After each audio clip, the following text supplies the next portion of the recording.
So here we have the Vauxhall Astra Elite Automatic on a 14 plate.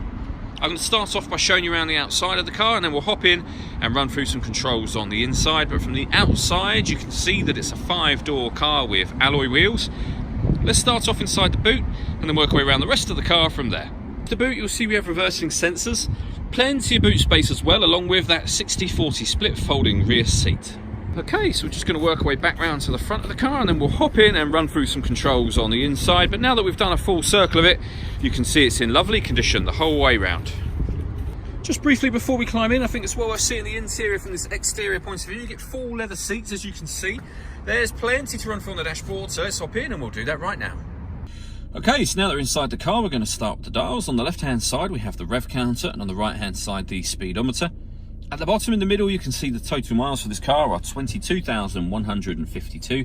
You can change the information displayed above that using buttons on the steering wheel. So you've got your digital readout for the speedometer, as well as various bits of trip computer information on top of that.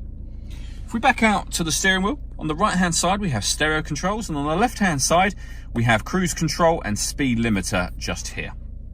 Over in the middle, we have the main stereo for the car. So this is the screen. The stereo is beneath it, which I'll show you in a moment. You can see we have FM radio and AM as well. If you want to listen to your own music, you can do. There's a CD player and an auxiliary input as well. And you can see on there, that's how you change the band for the radio. We've got the CD player and auxiliary input, and the main volume for the stereo just here. CD player is just there. And then beneath that, we have dual zone climate control. So you can adjust the temperature for the passenger side. For the driver's side, you can adjust the fan speed up or down from here. When you're happy with those settings, that button turns the air conditioning on. All of these settings will show, if I just adjust the fan, for example, will show on this screen. So you can see the temperature in the bottom corners there. So it will show on this screen, as well as you being able to get a visual guide down the bottom just here as well.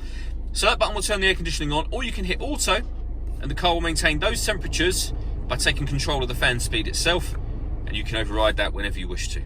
We've also got heated driver's seat with 3 different heat settings, and the same on the passenger side just there. Beneath that, we have a 12-volt charging socket and the auxiliary input that I mentioned previously, and then a fully automatic gearbox. All that leaves me to say is thank you for taking the time to watch this video. If you'd like to come and see the car in person and have a test drive, please feel free to call any of our MJA sites. We'd love to hear from you soon.